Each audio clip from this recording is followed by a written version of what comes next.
Hello, everyone. My name is Jen. I am the Public Programs Coordinator at the Connecticut Museum of Culture and History.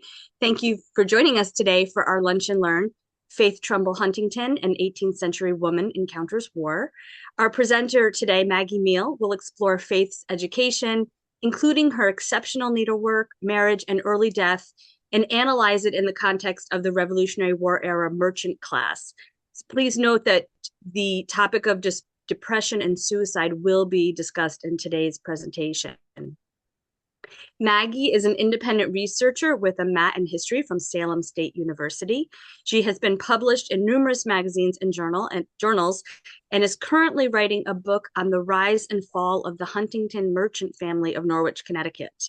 Maggie's article on Norwich, Connecticut as a military supply depot during 1776 is scheduled to be published in the Connecticut History Review's 1776 in Connecticut edition. We're really excited for that. But welcome, Maggie. Thanks for being here today. Thank you, Jen. So happy to be here, and thank you for inviting me to speak. It's an honor. So as the screen is already shared, right? So I'm ready to go. All right, well, before I get on with the presentation, I just wanted to give you all an overview of what I'm about to present today. That, in fact, Faith Trumbull Huntington was a very intelligent, likable, pious, and artistic colonial-era woman from Lebanon, Connecticut, who came of age in the mid-18th century and experienced the beginning upheaval of the Revolutionary War. Faith's birthday was 283 years ago, just this past Sunday. It is important to study Faith because we can. Not many women of the mid-1700s saved their letters or journals, had the luxury of writing them in the first place, or even knew how to write. 12 of her own letters survive, one is in private hands, and many letters written by her male relatives, including her little boy, Jabez Jr., regarding her fall 1775 illness. They also survive, and many are housed at the Connecticut Museum. 4 pieces of her exceptional schoolgirl needlework art are available, which is extraordinary if you think about it. And her 2 homes survive. Her long obituary is available online and an excellent source that we can access. And finally, many portraits of her family members and friends who knew her survive, some of which are housed at the Connecticut Museum in storage, and they are always available to look at with an appointment, and they encourage that there at the Connecticut Museum. And looking at her artwork is, it's incredible. Faith's historiography includes brief mentions in various history books, needlework scholarship books, museum exhibits, recent local presentations, journal articles, including Anne Brandwine's excellent account of her from 1985 in the Connecticut History Review, as well as my own long article on her in 2019 in the same journal. I want to just say that some incorrect information has been asserted about Faith in recent years. For one, that her only child, Jabez, was sent to Lebanon because she was an incompetent mother. Number 2, the exact location of her death at the Dexter House in Dedham, Massachusetts was never revealed, as far as I know. And number 3, that her first piece of needlework, The Death of Absalom, done in 1753, was a response to the Boston Tea Party. It was not, and it was not done in 1774. It was done in 1753 by Faith herself, not her mother either. And finally, most recently, in a book published by a university press, she was characterized as a teenage decorator. When compared to her brother Trumbull, who was in fact awed and inspired by her older sister's talents. Some of my research on Faith was done at the Connecticut Museum on and off over a period of 1 to 2 years, including viewing her overmantels in the storage. I go to the Connecticut Museum at least once a year for over the past 10 years, and it is one of the most accessible archives in New England, with friendly staff and plenty of goldmine sources in their possession. I thank them profusely for their help and hope to see them soon. So with that, I will begin my presentation. So I don't know why it's not advancing. Jen, can you hear me? Yeah, I can hear you. You should be able to hit your arrow buttons or enter button. It should, Yeah, I don't know why it's not doing that. So, if you want, you can stop sharing and then reshare.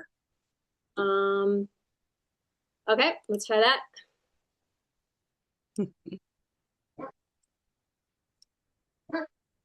There. Oh, here we go. Thank you. All right. So this is my first slide of her. The primary sources, again, it's the John Trumbull papers at the Yale Archives. There's 5 of her letters there, but they're on microfiche.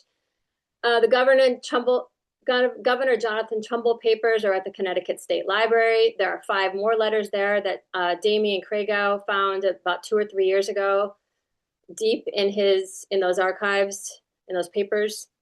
The Connecticut Museum has the Huntington papers, the McClellan papers, 3 needlework pictures and portraits of the Trumbulls, and the Lyman Allen Museum has her first piece of needlework from 1753 as an 11-year-old called The Death of Absalom.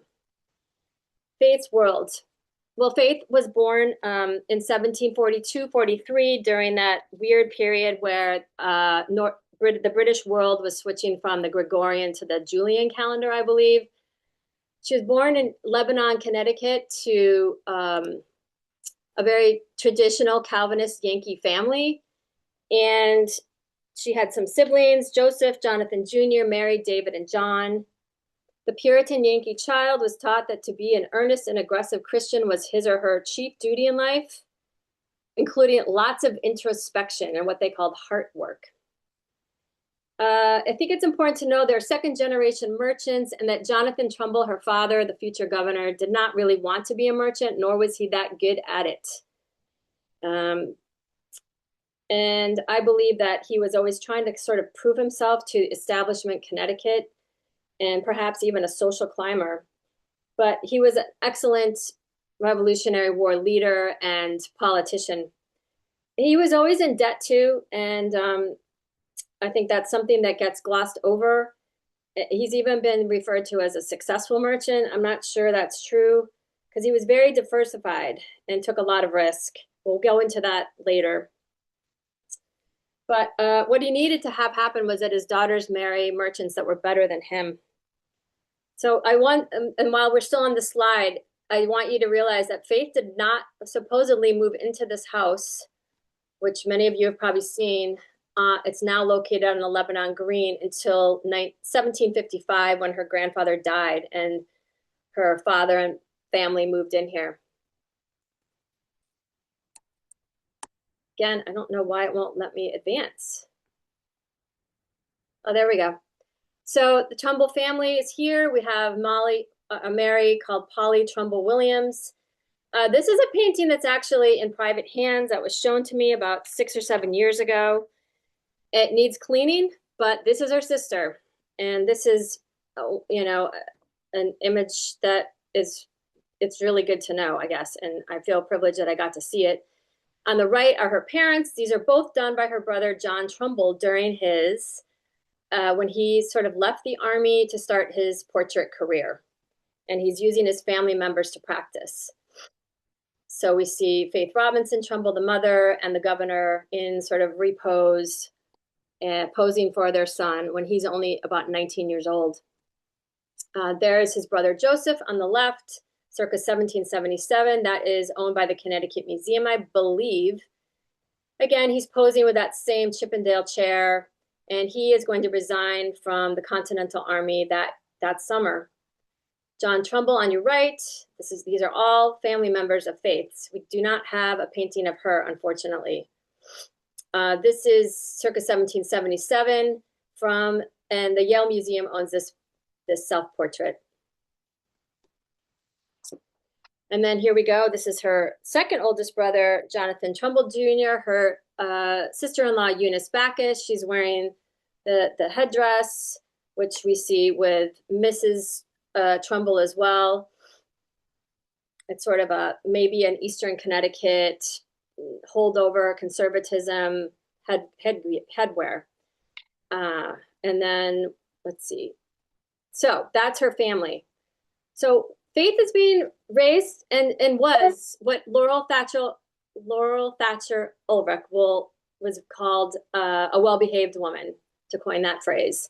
And what she meant by that she's a very well-known historian, is that well-behaved women seldom make history because they are basically only mentioned in their birth or their baptism record, their marriage record, and their death records. And Faith was a very well-behaved woman. She tried her best to be the perfect daughter and wife. And these are descriptions of her personality that were presented in her obituary in December 1775, probably written by a family member, maybe even John Trumbull himself. She was very close to her youngest brother. On the right is an image of sort of a self-help book given to young women to try to make them better wives and mothers, if you will. That's from 1811. But these are the type of personality traits that were wanted in women of this time, or expected to be friendly, amiable, dutiful, pious, serious, cheerful, graceful. There's a lot of pressure, actually, I think, on young women of this era to be perfect. And never eat the bread of idleness, always be working with your hands, and be good to the needy. So Faith was all those things and more. She tried very hard to please her parents, especially her father. Next, we have the education for a New London County merchant's daughter. Well, first you learn from your parents, then they're reading to you from the Bible, you are reading catechisms, you are going to prayer meetings, even as what we would call a teenager. And luckily, there's this great private school that her father and the Reverend Solomon Williams had created called the Nathan Tisdale, like grammar school, if you will. He is prepping kids, boys in particular, he's prepping them for Harvard and Yale. I believe that Mary and her sister Mary and Faith were both allowed to go there, and they're going to get an excellent education. But part of that education involves being sent out. Childhood it's a very short window. As soon as you're able to walk, you're literally walking around doing things for your family, picking up sticks for the fire or helping your mother make food. As soon as you're walking, you're doing things. So she's going to be sent out young, somewhat young, especially considering she's going to Boston, but she is a merchant's daughter. And Jonathan wants to invest money. He's going to invest money in both of his daughters by sending them to Boston. And they're going to be able to study needlework arts with Elizabeth Murray, who is a single woman in her 20s from Scotland, who is a kind of a powerful force in Boston. She is a merchant. She has merchant skills. And she's going to play a big part in Faith's life, I believe. This is an image of her. This is front and center as you enter the Boston Museum of Fine Arts. I just saw it recently. It's one of Copley's best pieces of art. It was done in 1770, I believe, or 1769. She did marry a loyalist, but she's a wonderful figure and someone worth studying herself. And there has been a book written about her that's excellent. She was on Cornhill Street, and Jonathan sends first Faith up to Boston in 1753 for probably a 12-week term. And she's going to be staying with a distant relation, a woman named Mary Willis. And a couple of her letters survive in I believe, the Jonathan Trumbull papers in the Connecticut State Library.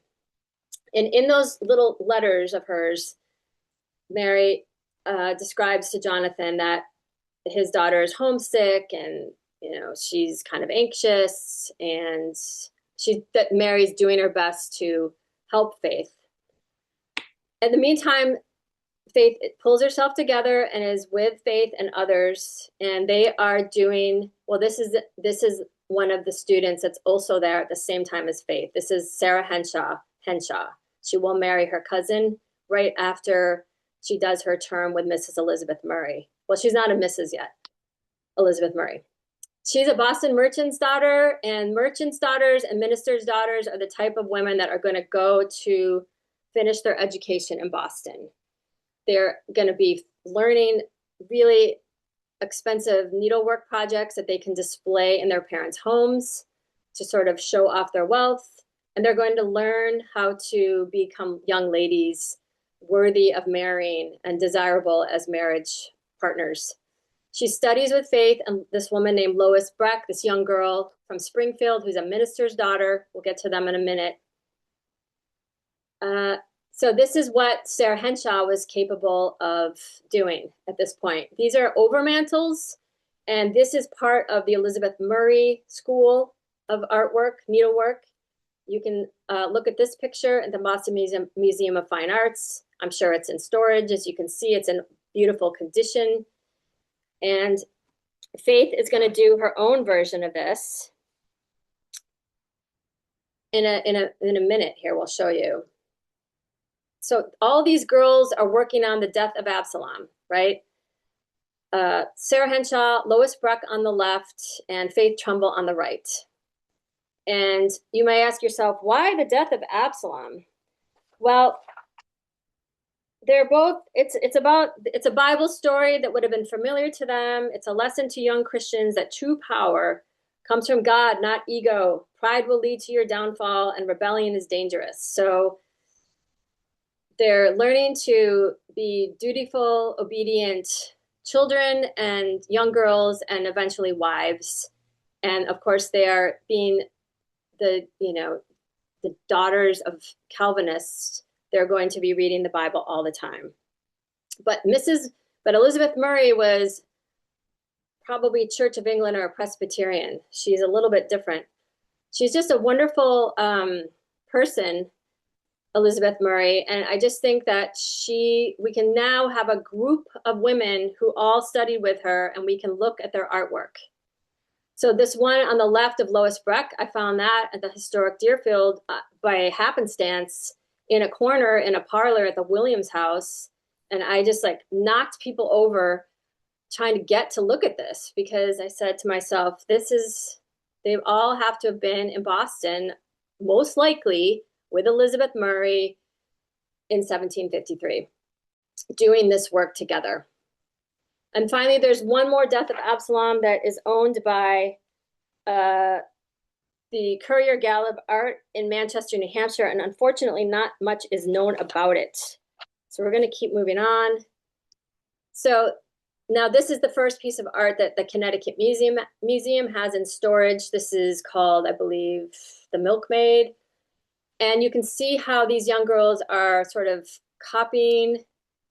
They are copying European engravings, and they're really good at it. This is Faith again. She's 11 or 12. I still am not smart enough to figure out the Julian Gregorian calendar situation, but she's, needless to say, very young. And we see that this is almost an exact replica of the Vischer engraving. However, she did add her own nod to Lebanon with this schooner in the background here, because her father was a merchant and he would have owned some schooners, I would think. So we're starting to see now in this picture that she does bring in her own, what she sees in her life in Lebanon up there in Boston.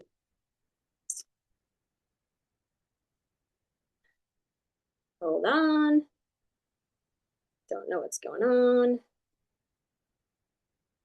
Why won't this advance? There we go. I'm sorry, I'm having some technical difficulties, but this is the third piece that's owned by the Connecticut Museum. It was done in 1754. It's the next term, the next late summer. These terms were done in the late summer into the early fall.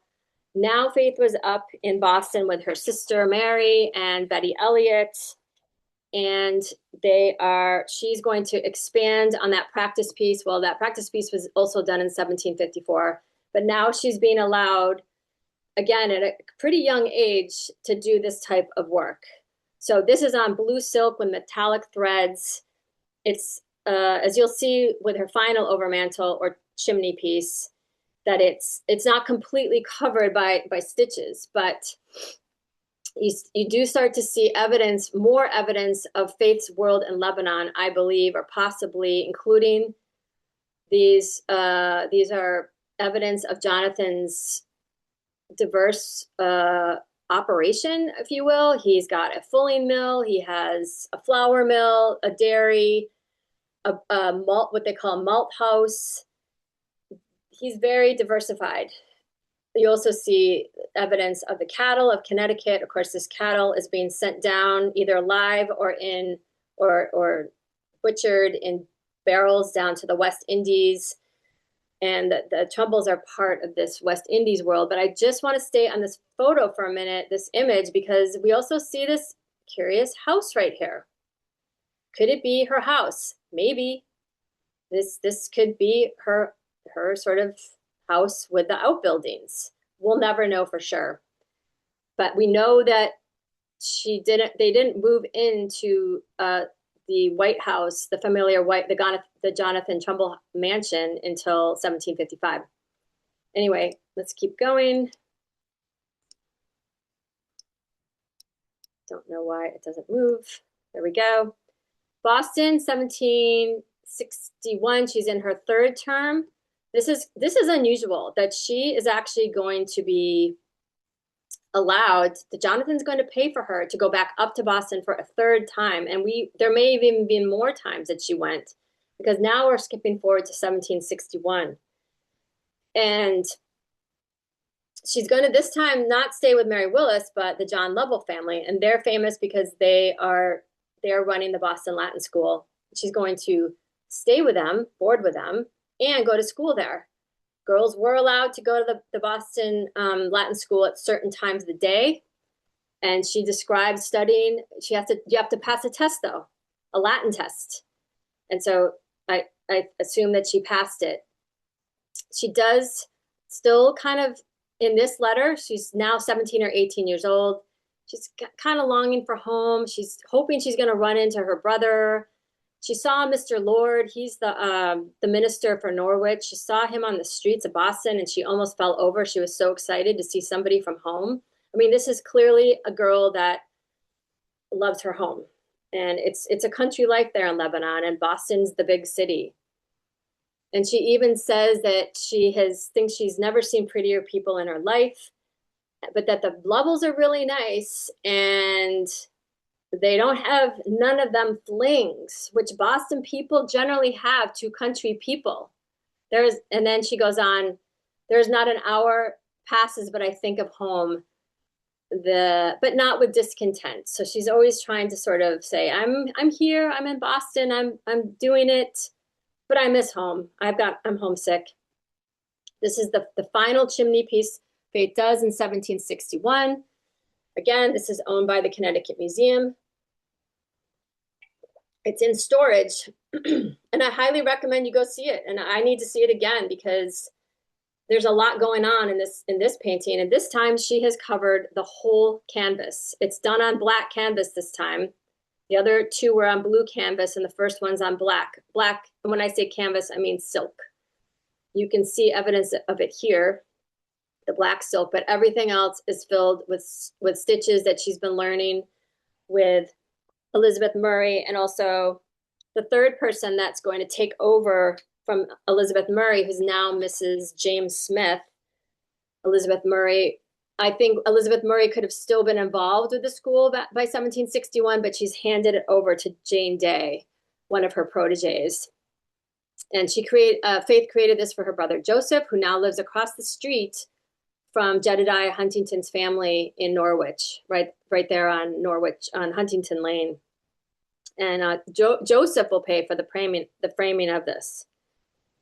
So now we see a meeting house and some buildings. Obviously, that's possibly Lebanon. It could be Boston. We see another image of industry. And we see the cows. We see the milkmaids back again. A woman possibly fishing. And also notice that the faces are painted by Faith herself, probably maybe one of her teachers.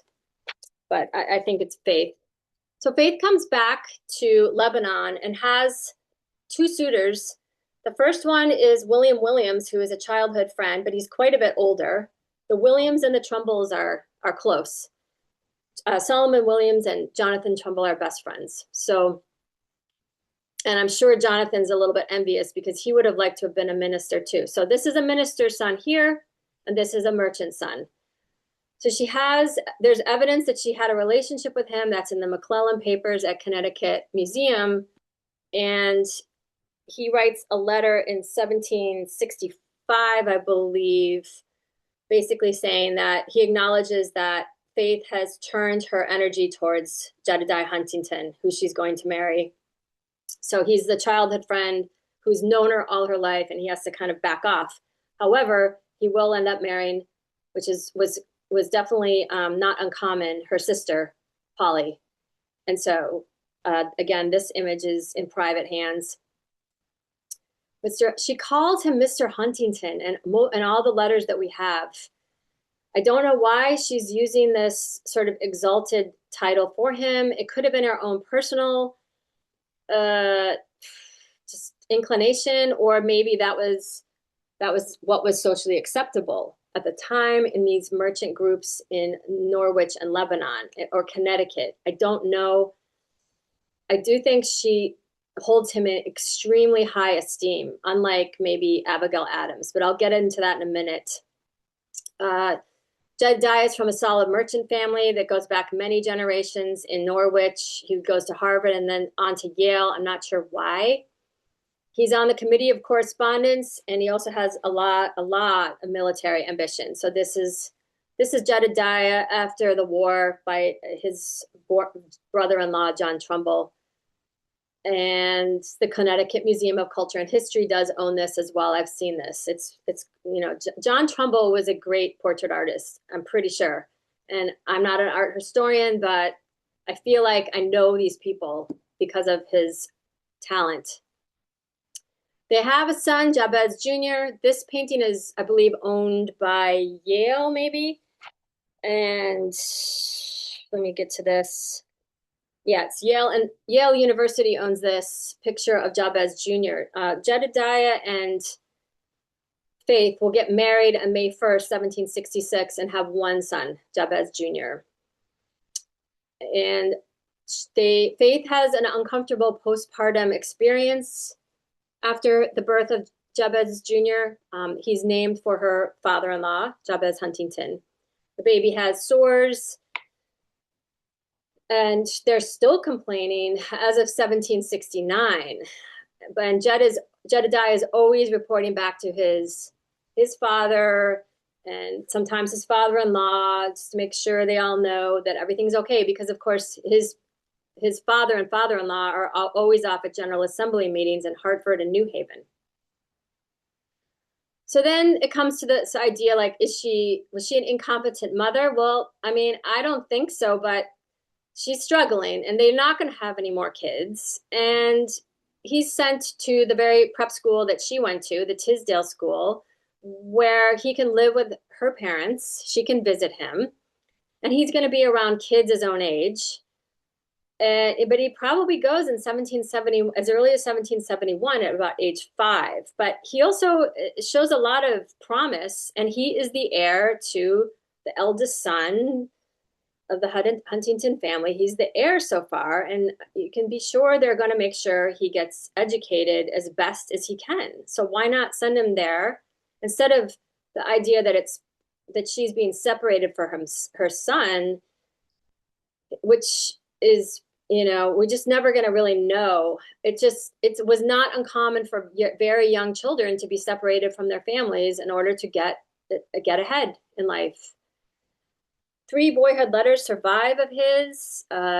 2 are at the Yale archives, and 1, I believe, is at the Connecticut State Library with the other Huntington letters of Faith's.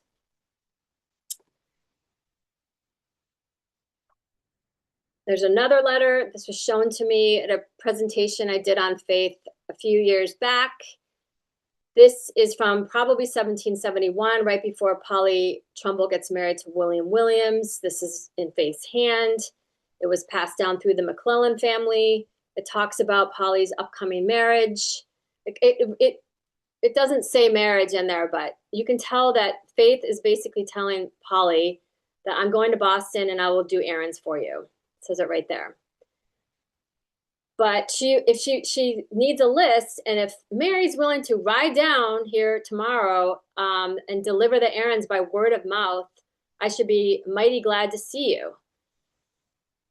And then you could stay overnight. So I feel like what I'm starting to see as I reread these letters for this presentation, that Faith is very needy of her family all the time, kind of. She's homesick. She needs to see her sister. I don't know. And she also doesn't maybe know how to ride a horse because everything, she's now in Norwich, her family's up in Lebanon, and every time that she has to see them, it involves them bringing a carriage down if Jedediah is not here. So that's a little clue right there. Part of the letter also talks about Jed's need to go to New Haven, to Yale. I'm not sure why he was at Yale, for what degree he was getting. But that also he's going to be doing a training treat, meaning he's going to run his little militia group. He has to be there for mandatory militia training. Now, we have some letters. So Lexington and Concord happens in April 1775. And then I guess there is more information about that time period, but I'm not talking about it in this presentation. However, we do have a letter from May 1st. Again, Faith is now, this is the war. Well, the rebellion has started. And she is writing a letter to Jedediah, who's in Roxbury, at the Roxbury camp, where a lot of the Connecticut regiments were.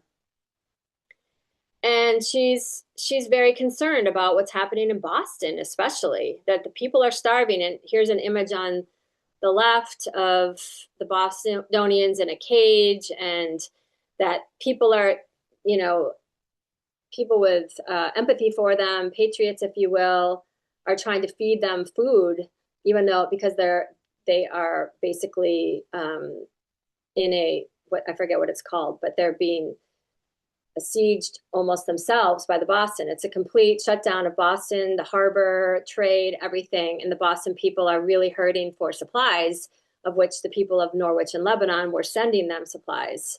But she does talk about this in this first letter, one of these first letters from the war era. And you can see some of the quotes. My heart is pain that they are driven from their home. The poor woman, what she must suffer. May you be under the protection. Now she's talking to Jedediah with the faith and hope of the God of Jacob. Love and duty is your ever affectionate wife. So there's a few things going on with this letter. Again, she's calling him Sir or Mr. Huntington. She really puts him on a pedestal above her. And he's younger than her, actually, by a few months, interestingly. But also we start to see that she's internalizing what's happening in Boston, I believe, and she's absorbing it. This could happen to her. So things are getting scary. And of course, the women in the Huntington and Trumbull clans maybe some of them are starting to get very anxious and almost depressed, because Jedediah thinks it's a good idea for them to go visit Roxbury, which is over here. I don't know if you can see my pointer, but it's over here. And Roxbury's here. This is the north end of Boston. And this is Charlestown. And they're going, Jedediah and Jonathan Trumbull Jr. decide to bring some women up to the Roxbury camp over here. And they don't arrive till Saturday, June 17th, for a variety of reasons that unfortunately I can't get into right now. But it's sort of hilarious. Like, it's almost like maybe you shouldn't have gone there that day. Like, you can turn around and go back. I mean, basically their carriage breaks down on the way up to Roxbury. And so they arrive the day of the Battle of Bunker Hill. And it's one of the most fiercest battles of the whole war. It's hot, you can feel it, you can smell it, you can hear it. Whether or not they can see it from over here in Roxbury, I don't know. If they have a spyglass, maybe. Everybody from the North End saw it. Abigail Adams could see it from Braintree. So there's always been a little bit of controversy is, did they really see the battle? Well, the other thing that's going on, if they really made it to Roxbury to be, and I think they did based on John Trumbull's account of it, Uh, the the the British regulars were also firing up at the troops in Roxbury at the same time this war is going on. This battle. They're firing. They're taking some shots at the troops in Roxbury from the neck. So there's so much going on. It's a disaster. I don't know when they went back to Norwich. But anyway, then we have the letters which describe Faith's deteriorating mental condition from August to October 1775. And she's writing to Faith, or to Faith is writing to Jedediah. With a lot of times it's very normal, just everyday things like, local news, who's sick, who's died, family news, gloomy weather, religious quotes. These are all things that are in these surviving letters that she has written, these 11 or 10 surviving letters of the war period. Okay. Again, they're in the Yale archives and the Connecticut State Library with the Jonathan Trumbull papers. So a lot of normal things are in these letters, like worrying about bacon and when to pull up the potatoes, that you should get some cider. It's the best around. I know Jedediah loves it. Or Brother Ebby says it's the best, but I'm afraid the bottles will all break. But then always the letters start to drift off at the end towards increasing evidence of anxiety and depression. And then, so like on August 23rd, she talks about a strange anxiety that she can't shake off.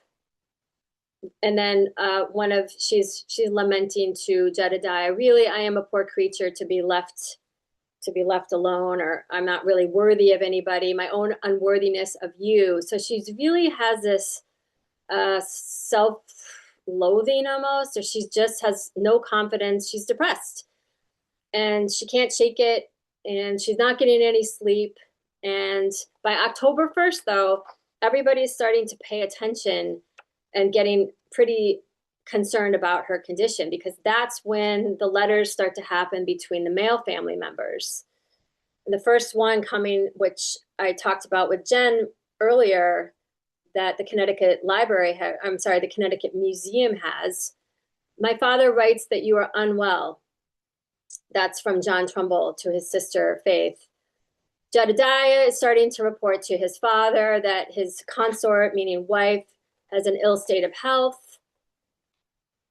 But then what's happening, and we'll get to this in a minute, is it's getting so bad that she's going to have to start traveling to change up her routine and get out of her house. So I'll come back to those two quotes, but Faith's possible causes of her dangerous melancholy. Well, there's a predisposition that's pretty evident in letters about her from her childhood. There's also this religious fixation, which is evidenced again in her letters. Family history on both sides, including Jonathan Trumbull's younger brother took his own life in the mill pond in Lebanon in, I believe, 1740. New England is getting into the fall. It's dark. It's wet. Other causes of Faith's mental decline is just excessive worry. She's worried. They don't know how this is going to turn out. She doesn't know. We know how it turns out, but they don't know. The worry is real, and it's ever present, omnipresent, and she's got some time on her hands. Also, could have been some vitamin deficiencies in her physically. Early modern remedies for melancholia. I'm not going to stay too long on this slide because I think we are starting to run out of time, but local minister would be consulted. The doctors, there were plenty of doctors in Norwich. Also, Norwich and Connecticut was a center for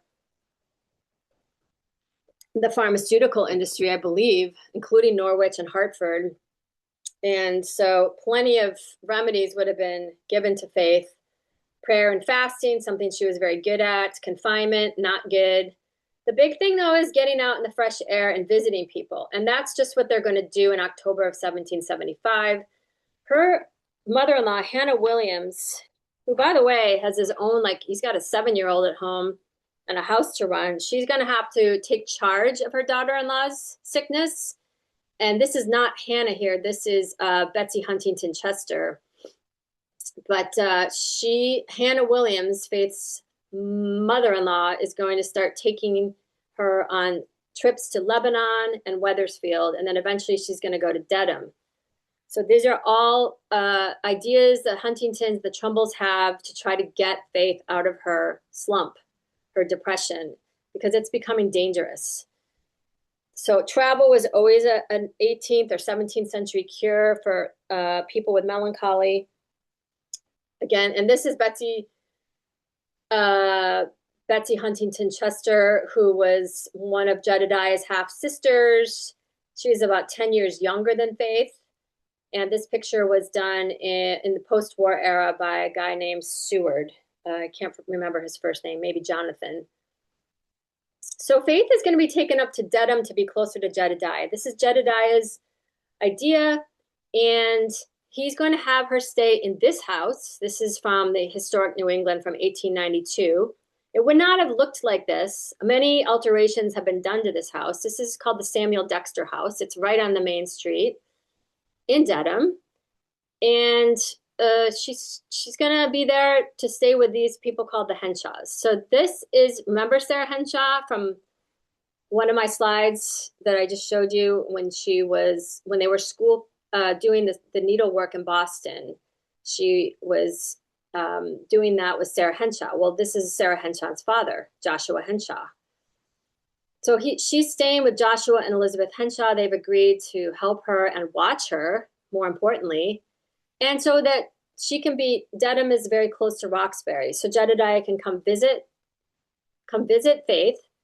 And this guy named Dr. Sprague, I think he's from Harvard, and he's a well-known patriot doctor. He's going to come visit her and try to fix her. And he even thinks he has the answer.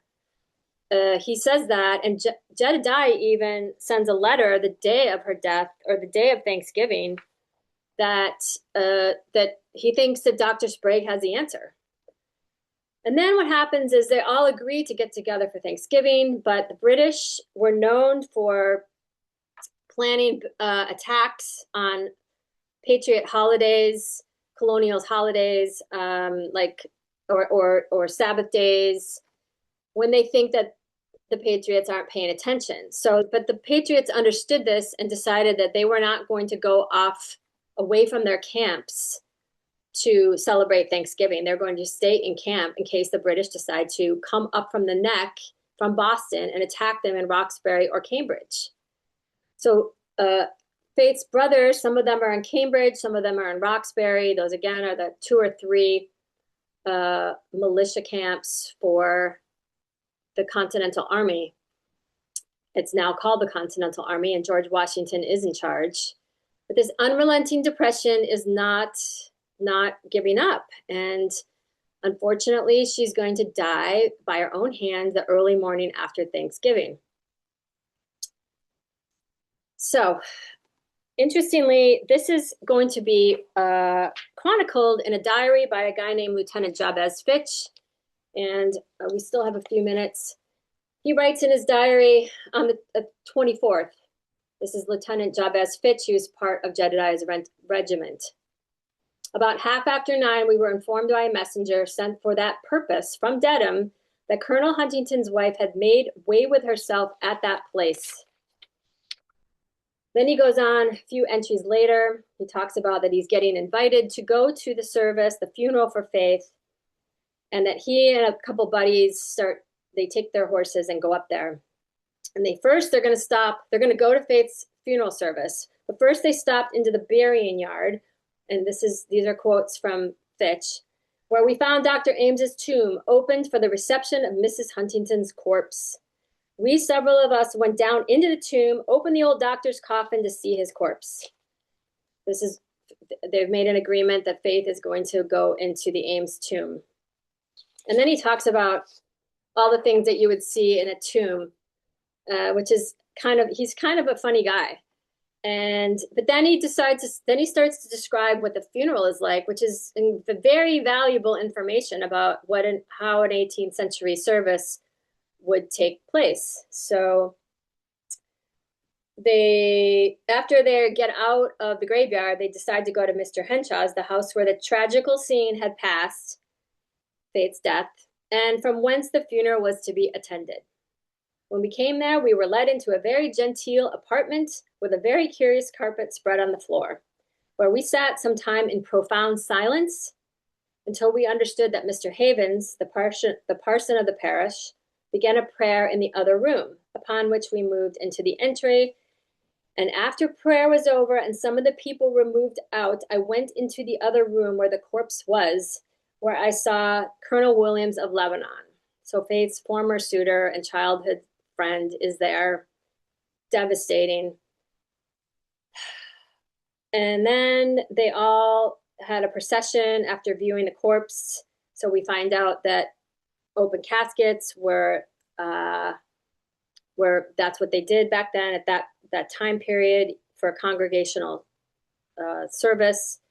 And then the several officers of the regiment who were present next to them were the women. These are all the people in the procession assembled upon the occasion. The men were bringing up the rear. When we came to the tomb, the corpse was deposited at the feet of Dr. Ames. He's a famous resident of Dedham. And the procession walked back in the same order as before, and at the meeting house we parted. Our company came down to the Ames's Tavern, where we had dinner provided for us, and we ate heartily upon roast turkey. Wow. So this is her service. This is in the middle of a war. This is incredible. It's just, there's nothing like this, and I'm surprised kind of that it wasn't mentioned in Ken Burns' series, because it would have really brought it home real, that this war is not just affecting soldiers in camps, but their partners and their loved ones at home who don't know how it's going to turn out. December 3rd, I'm almost done here. Solomon Williams gives a service on Sunday, December 3rd. And Jonathan Trumbull writes in his diary a very simple, Faith died at Dedham. This is her tomb in Dedham. Now it's blocked off with some type of fencing, but it's sunken into the ground too. That's how old it is. Sorry, sometimes I'm having trouble advancing these slides. And the aftermath, in December of 1775, her death was used as propaganda by both sides, the rebels or the patriots and the British government. The authors of American oppression and the public calamity are accountable for her death and that of thousands more, and must shortly stand before the awful bar of the sovereign judge. That's from her obituary. That's 3 pages long. That was in Connecticut and Rhode Island papers, probably Boston. And they're basically saying she had this horrible death, but the British are responsible for this. And the British, there was a loyalist American in London spreading rumors that Faith had died because she was a secret Tory, and that she was upset that her husband and her father were Tories. And she was so upset that she was going to take her life. So propaganda alive and well back then. Other deaths in this Trumbull circle will happen. I mean, everybody's going to die. So many people die that aren't actually involved in the battles, which tells you something, I think. The Reverend Solomon Williams dies in 1776, but he was elderly. Lucy Coit dies in 1776. She was Faith's sister-in-law who had tuberculosis. Faith had tended to her in 1775. She was helping her sister. Joseph dies in 1778 of murky circumstances. Faith Sr., her mother, dies in 1780. There are hints and letters that she was kind of not well herself over that Revolutionary War period. Jonathan Trumbull Sr. dies in 1785. He had resigned from the governorship only 2 years before. Jabez Huntington Sr., the patriarch of the Huntington merchants, dies in 1786 of Alzheimer's, basically. It points to Alzheimer's. Jedediah was still writing in 1776 about Faith to Andrew, his brother. about her kind and agreeable deportment, her beloved partner. And finally, I just want to leave you with this. This is the last slide. This is Faith's granddaughter, Sarah Landman Huntington Smith, and she is also going to die young in Turkey as a missionary with her new husband. But before she does that, she befriends and helps the Mohegan Indian tribe, the remnants of it that are living between Norwich and New London. And what she does is organize them and educate them with other women of the area and loves it. She is breaking out of what was expected for women of her grandmother's age and becoming an educator of the people that were being repressed. And she helped them so much. She went to high places to get money to help them build this Mohegan Congregational Church, was in Uncasville, to keep their land and not be pushed west under the Van Buren and Jackson, I forget what it's called, well, presidential terms, because they were the architects of the Trail of Tears, where they're trying to push all the Native Americans west. Well, Faith's granddaughter helps the Mohegans help themselves keep their land and stay in the area. And so I just thought that's kind of interesting that Faith's goodness and help for the needy and her just general good, positive personality, perhaps it trickles down to her granddaughter. And maybe they even looked alike. I don't know. So that's it. If you have any more questions, you can always contact me by my email listed there. So I don't know if there's any questions. Thank you so much, Maggie. That was so thorough. I learned so much about Faith, honestly. You think you know a little bit, but there's just so much more when you dive in. Yeah, that was this best I can do in 50 minutes. There's way more, but that's what I got. That was fantastic. If anyone has any questions, please feel free to put them in the chat. If your preference is to unmute, we can also do it that way as well. I was wondering, while we're waiting for people to come up with a question, can you touch a little bit more on how the Patriots used her death as propaganda? Is there any other examples that you could talk about? No, I think, first of all, it's very unusual to have, which Catherine Hermes pointed out too in a lecture I saw of her, she did this summer, where she briefly touched on Faith. It's very unusual to have a long obituary like that. And if you start to think about it, I mean, it's a kind of a controversial death, but it's not hidden at all. And it's really just, it's family members trying to assert that the reason why she died is the pressure from the British. What the British are doing, look what they're doing. They're attacking our country. It's affecting our women. It's affecting our daughters. Look what happened here. It's on them. They're the Gotcha. voice of oppression. And then the guy Samuel Andrew Peters is there in London spreading rumors that she took her own life because she was a secret Tory. That's incredible. Yeah. So I do want to mention that we do, in our collection, we do have the sermon that was preached upon her funeral. It's very interesting, and it talked about being compassionate towards her. Yes. And remembering her virtues, for sure.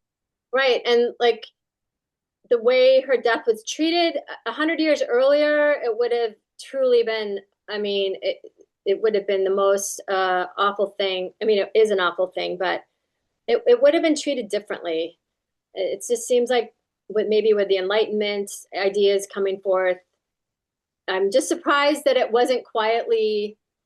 They're going to have a funeral for her in the middle of an occupation, and they're in a hot war, really. I mean, they're going to stop what they're doing, leave their camps, and go to Dedham, all these officers. That's pretty incredible. Say, the Dexter House, it's still there. It's surrounded by trees, and fencing. George Washington's going to stay in that same house like 5 or 6 months later when he's coming down from Cambridge to go down to Manhattan. He will stop. He'll spend the night at the Dexter house, Mm. maybe in the same room that Faith had stayed in for. She's there about a month. She was there a month. Hmm. It was awful, just awful. Althea has a question. She's wondering if you could talk a little bit more about Jabez, Faith's son, about his life and work. Great question. He will have a successful life. He's the one that he has the granddaughter, Sarah Landman Huntington Smith.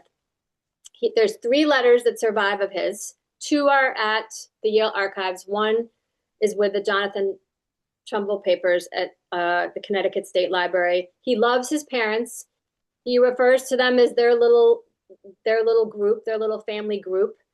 I think he misses his parents.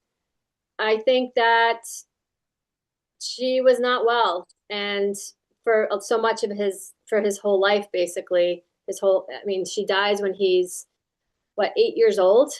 And he's always trying to be a really upright, dutiful son, just like his mother and father. But they have a tight family group. They live in the big house in Norwich.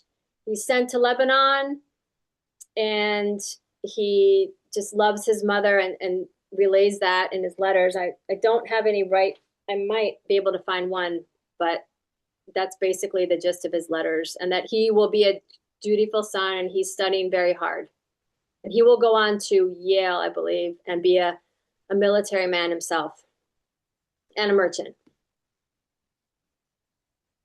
Now, at this time, I mean, I don't know mourning practices of 18th century, and of course, there's the war going on. But does Jedediah take some time?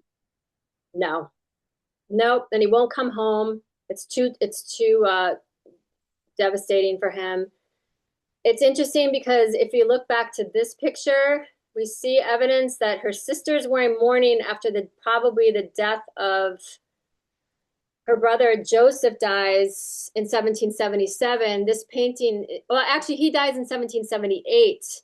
And she looks like she's wearing mourning here, so that's evidence of mourning. I guess they did wear black. I wish this painting could be cleaned.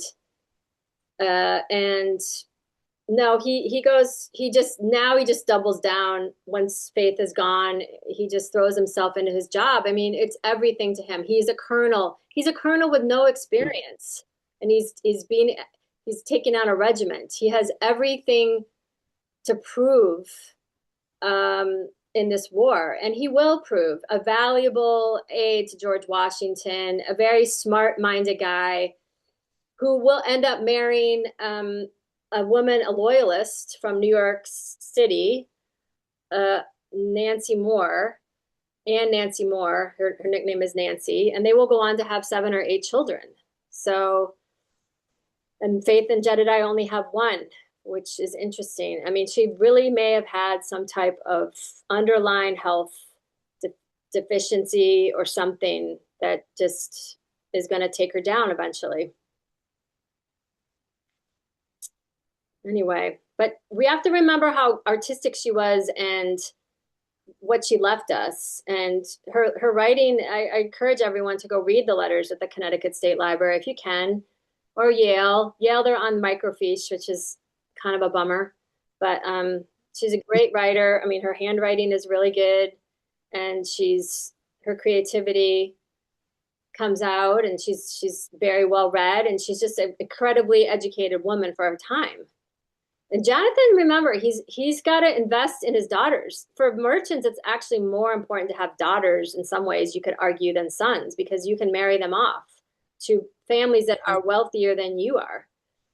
And that's what's happening here. I think there's a lot of pressure on Faith and Mary to, help out the family wealth by marrying very well. You don't marry a farmer at this time period. So Right. Anyone else have any questions? Again, feel free to unmute yourself if you like, or throw it in the chat. We're just about out of time. well, yep. So Well, it's you just covered so much, Maggie. Thank you so much. This was wonderful. You're welcome anytime. I'm so happy to be invited to talk about faith. She is definitely worthy of discussion. Absolutely. And we look forward to your next projects, especially the supply depot in Norwich. Yeah. If I could, I'd love to share a final slide of just a couple of upcoming uh, things that we have going on at the museum. Let's see, There we here go. we go. Just wanted to let everyone know. Of course, you can find all of our events at our website, connecticutmuseum.org. But we have our annual and very popular family program on February 17th, excuse me, February 7th, Valentine's for Kids, using historic Valentines for inspiration. And then our next Lunch and Learn is February 10th. We will look at the conflict over law and how it played out, defining role in shaping political landscape of the American Revolution in Massachusetts. So this one's a little bit Massachusetts based, and really will take a look at how the struggle to define the relationship between popular rule and the law informed state politics during this time. And then another Revolution era talk. We have Damien. I know you mentioned Damien. He will Mhm. present material from his new book, Portraits of Patriots, Colonel John Trumbull and five fellow patriots from Connecticut. So, of course, Colonel John Trumbull is Faith's brother. So that is on site. So we hope that you will join us for that. And I just want to say thank you, everyone, for joining us today. Hope you all survived the snow, and we look forward to seeing you next time. And thank you again, Maggie, so much for such a wonderful, in-depth presentation today. Thank you, Jen. I really appreciate it. Bye. Thanks. Bye-bye, everyone.